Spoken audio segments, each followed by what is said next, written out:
Oh, fuck. It's Pride Month. I wonder if...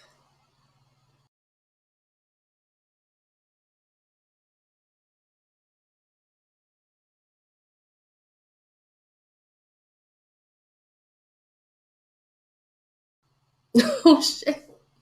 I did my research paper on this. I wonder if they'll cover everything.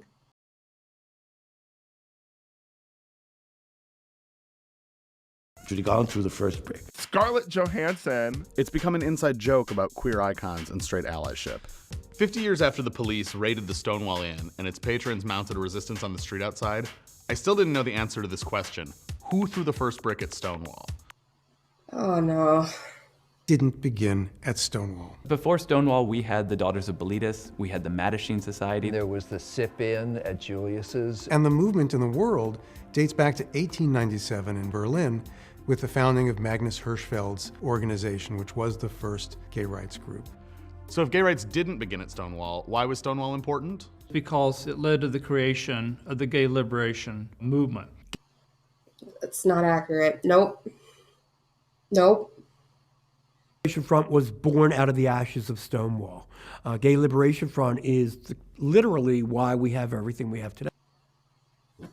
Nah. Fuck this.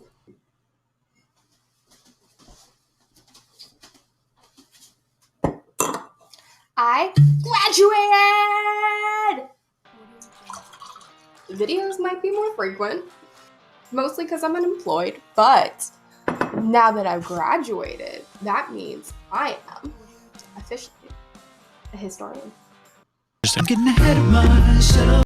And since my last paper was officially on gay history, specifically surrounding the Stonewall riots and the riots that happened prior to Stonewall, we gonna get prideful up in here.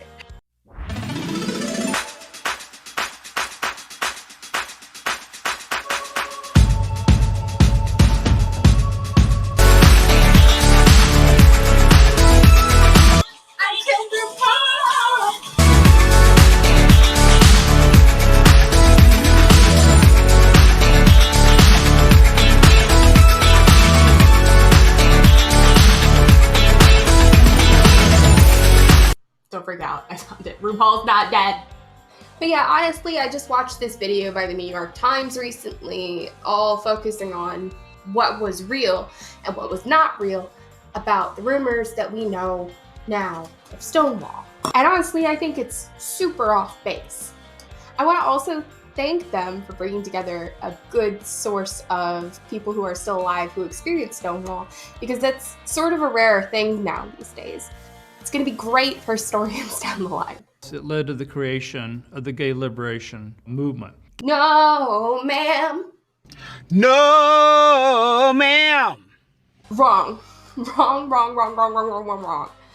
The earliest mentioned protest actually started in 1959 at Cooper's Donuts, and it's actually one of my favorite protests from gay history. To start off with, here's a little bit of a history lesson. The Stonewall riots were a series of violent protests and demonstrations that took place at the Stonewall Inn in Greenwich Village, New York City. It began on June 28, 1969. The protest occurred due to police raids on gay bars during that summer, and due to the police attempting to disperse the gay and trans community from the area. Many were able to bribe cops to stop them from doing raids. However, many bars and taverns couldn't afford to secure this protection. When Stonewall was raided, the police were claiming that it was for operating without a liquor license. But with the trends of raids specifically on gay bars, most of the community felt that this was a direct attack. This tension between the gay community and the New York City police erupted into chaos on the night of the first riot. The police attempted to arrest some of the crowd. The crowd overturned the police officers' cars and slashed their tires. When other pedestrians saw the scene, they sympathized with the bar patrons and started to throw coins, claiming since the inn had not paid them off, they would. They also threw bricks and stones at the cops. 2 police officers were overwhelmed by a crowd of people, and eventually the mob also set a garage and the inn on fire. It took the tactical police force of New York City to disperse the mob, and even then, it took until 4 in the morning to get most of them out of the streets. Unfortunately for the cops, this was not the only riot. The next night, the riots started up again down Christopher Street, and once again, the gay community, consisting of gay men, women, trans men and women, and drag queens, gathered and decided to destroy police cruisers and deface public property and protest once more. Overall, historians estimate that hundreds of thousands participated in the riots altogether across the 2 nights. This both caused a stir and built up a better sense of the LGBTQ community. But again, this wasn't the first riot to happen in gay history. Few historians have considered pre-Stonewall events in the mainstream narrative of the gay liberation movement. There were many dangers for the homosexual community during the 1950s through the late 1960s. The most dangerous was perhaps the sodomy laws, or the laws that were established to focus on sexual behavior, specifically anal and oral intercourse.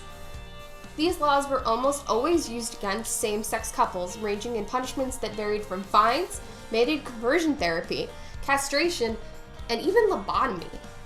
These laws and punishments were also accompanied frequently with shunning from the general population, as well as the chance of losing employment. Coming out as a homosexual during this time was incredibly dangerous.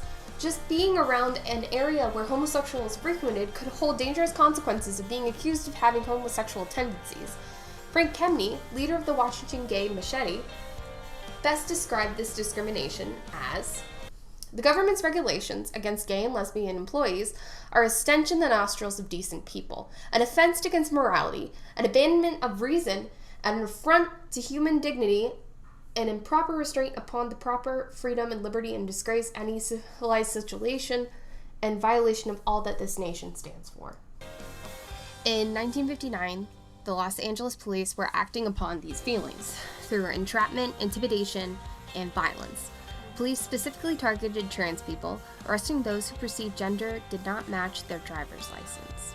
Unfortunately, trans people were often easy targets at nights, giving cops a quick arrest if they spotted one and were able to force them to show identification. These tactics and searches led to a general unrest in the gay community of Los Angeles, and there seemed to be only one place where both the police and the gay community both convened. That place was Cooper's Donuts, a 24-hour donut shop frequented by cops in the morning and at night by the trans community. Now here's the real tea. These cops came in and tried to arrest these 2 trans women, right? So when they walked in, basically, and attempted to get them to show their identification, the entire gay population, queer population, LGBTQ community in that donut shop was just immediately like, nah. The trans women were minding their own business, just buying donuts. It made no sense for someone to come in and just wreck their day like that over donuts and coffee. So what they decided to do was throw empty coffee cups, donuts, and anything else that they could get their hands on in the moment at the cops. Mind you, 2 cops, entire donut shop filled with LGBTQ community, and they chased them out of the donut shop and into their cars. And then they called for backup, and then everybody who was protesting decided to just dance on their cars and dance on all the other cars around them and just had a really great gay old time. And then they got arrested. Which, you know, is the sucky part. Unfortunately, not much is actually known about who came to that protest and who was arrested due to the lack of press it received the night of. In fact, the only reason at all that we know anything is because of a man named John Reiki, who wrote this novel called City of Night, where he basically briefly describes the incident. Mark Thompson, a witness of the event, only had this to say about it. "I would not describe it as a riot, but more like an isolated patch of local social unrest that had lasting repercussions. I think less in its day, more as a lesson for us today. LA is such a huge, sprawling city even back then, so what happened in one district probably did not register elsewhere, especially when issues of class and race were factored in." This is Thompson's way of explaining that he believed that the riot was too small to really have too much of a lasting impact, which shows when it comes to the lack of press the event had. Even though this protest was both unique and is the first act of gay rebellion, not much more is known about the uprising of Cooper's Donuts. Most gay history texts do not even mention the incident, despite it matching the spontaneous energy that the Stonewall riots held. Which is really sad because this wasn't even the only riot that happened before Stonewall. There was a protest on September 19, 1964, at the U.S. Army Induction Center in New York City for the illegal leak of gay records that outed gay men, putting them in harmful situations, some even losing employment. That protest was led by Randy Wicker, who was the first person to do an interview on TV without hiding his face, and who wore this killer coat to most of his modern-day interviews. There was also a protest on April 17, 1965, at the UN. That one got smaller press coverage, but more actual people on foot attention. It was protesting against the fact that Cuba was sending homosexuals to work camps during the Cold War period. And it was basically the equivalent of what Hitler was doing to the Jews. And the gay community just wanted people to know. And as people were walking down the streets, people showed support because most of America at the time hated Cuba. The next protest was also organized by Yiddish and was called the Sit-ins, which were mentioned in the video and have not one but 2 articles listed in the New York Times. But still, Stonewall was the start of the gay liberation movement.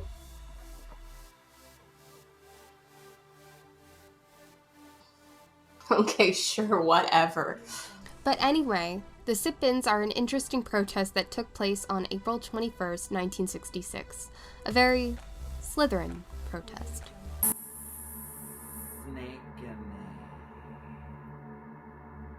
So basically what makes this protest a little bit more of a sneaky one is they wanted to go into a bar expecting to be refused service. So the idea was that they would sit down, basically order a drink, tell the waitress or bartender that they were gay, and expect to be refused service.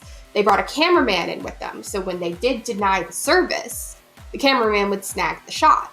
But the first 2 bars did not deny them service, which back then was really fucking cool, but not what they wanted. Around this time, the police were sending out fake gay bait. Cops that would dress in queer clothing and attempt to seduce other men, and then arrest them once they had admitted to being gay or wanting to have sex with said bait. A lot of them were hired for their looks. They were good-looking cops, and sometimes people would go up and actually talk to them or actually touch them. They were supposed to have a partner in the background who could hear everything, and they always said they did, whether he was around or not. But they always said they were together, and that they would go to bars and stuff, and they would get picked up, or said that they got picked up, and then they'd arrest you and take you to court and ruin your life. Basically, their main purpose in doing this protest was to raise awareness of the pop situation. So the problem with this protest was that the first 3 bars they went to actually served them. Then they decided to go to the bar that had recently been raided by the police for gays, and, well, they were not having it. They got their shot, and the New York Times released an article that ridiculed them for looking to not be served. Despite the negative press, they were actually able to get the word out over the fake cop situation. So they were, in fact, successful with their protest, mainly because they were able to protect the people they wanted to protect in this instance. If you're interested in learning more, I'd recommend to all to find anything written by Jonathan Ned Katz. He's an actually great and often uncredited source for keeping gay history intact.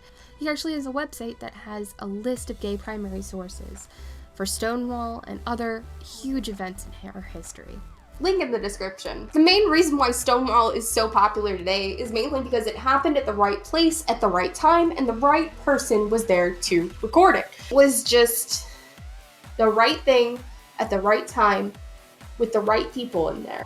So Stonewall doesn't mark the start of the gay liberation movement. It just marks the start of the gay liberation movement when it starts having success and starts becoming more aggressive. A lot of people get that confused because not a lot of people teach that in the first place. Anyway, enough of my gay ramblings. Happy Pride! But really, all joking aside, it's more important now than ever to discern actual history from rumors. A lot of gay history is getting blurred together with rumors rather than the actual facts of what happened. So I actually commend the New York Times video for trying to set this truth straight, but maybe next time actually pull from your own resources, sweetie.